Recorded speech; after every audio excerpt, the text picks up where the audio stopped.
O programa Cotidiano acompanhou o trabalho de prevenção e combate à dengue realizado pela Fevale, em parceria com a Secretaria Municipal de Saúde.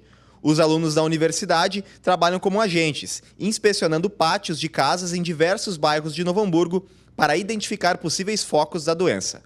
A bióloga Mariana é responsável por supervisionar as visitas. A gente tem historicamente esses dois principais pontos com aglomerações de focos, que é o bairro Primavera, que ele tem uma característica de ter muitos comércios de pneus, muitas casas onde as pessoas aglomeram esses pneus, guardam para depois revender. E no Canudos a gente também tem uma outra característica que são muitas casas, muito próximas umas das outras. Tem muita quantidade de catadores de lixo, muitos vasinhos de flores nas casas, então acabam sendo dois grandes focos de Novo Hamburgo, mas com algumas características bastante diferentes. Trabalhando no projeto há cerca de 2 anos e meio, ela destaca que o clima do inverno é menos favorável para a dengue, mas que, apesar disso, o cuidado deve continuar. O que muda é que o clima não é mais favorável para o mosquito adulto.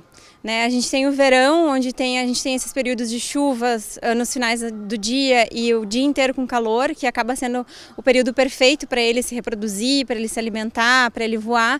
E no inverno a temperatura baixa, ela acaba baixando tanto a temperatura do ar, do ambiente, quanto a temperatura dos recipientes com água parada. E isso acaba sendo menos favorável a ele. Mas menos favorável não significa que ele não vá utilizar esses ambientes também.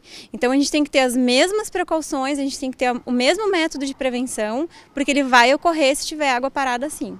Uma das agentes do projeto é Gabriele, estudante do curso de farmácia. A jovem participa do trabalho de prevenção há cerca de 1 ano e fala sobre a orientação passada aos moradores visitados. A gente ganha por dia determinadas quadras em um determinado bairro. Nós instruímos o morador a sempre depois que chover, dar uma olhadinha no pátio, ver se não pode ter acumulado um recipiente com água. Nós alertamos ele de como está a situação do município no momento, isso é o coordenador que passa para a gente daí. Por exemplo, o bairro Canudos, que é o mais infestado, aí sempre quando a gente vai lá a gente fala isso para o morador, para ele já ter uma responsabilidade maior com o pátio. Mariana alerta que a situação do município em relação à dengue tem piorado. Para se ter uma ideia, somente nos 3 primeiros meses de 2015, Novo Hamburgo já apresentou 163 focos, quase 80% da quantia identificada em todo o ano passado. Em relação a focos, a gente tem, mesmo com o aumento da consciência das pessoas, as que nos permitem visitar, a gente tem um aumento de focos também. Então, de 2 anos e meio para cá, a gente passou do município não infestado para um município infestado, acompanhando todo o ritmo do estado e o ritmo do Brasil, de número de focos e número de doentes. E a gente tem aumentado gradativamente esses nossos focos também, a presença do mosquito aqui no município. E esse ano a gente veio, então, a confirmar já temos 3 casos confirmados. Acredito eu que o maior descuido das pessoas são com os pneus e a quantidade de lixo que eles largam na rua, em terreno baldio. Esse é a maioria que a gente faz coletas é em pneus e talvez potinhos de cachorro até, que não é acostumado a trocar água com frequência, daí em questão de dias já tem larva.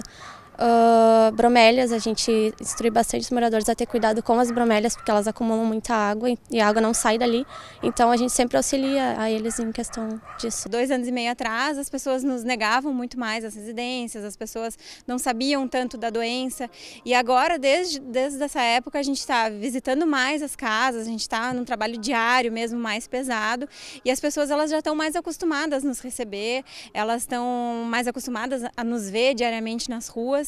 Então a gente tem, por um lado, um conhecimento maior das pessoas, mas a gente tem, por outro lado, também que a gente ainda tem um nível de recusas muito alto. Tem outras que não deixam tu entrar, ou porque está empregada e não tem autorização para nos deixar entrar, ou então porque a pessoa não gosta, tem medo, tem receio de deixar a gente entrar. Isso é bem complicado, porque isso acontece muito assim no nosso trabalho. A gente está trabalhando, a gente entra em uma casa, em 5 casas a gente não entra, daí entra em outra e mais 6 a gente não entra. Então é bem difícil.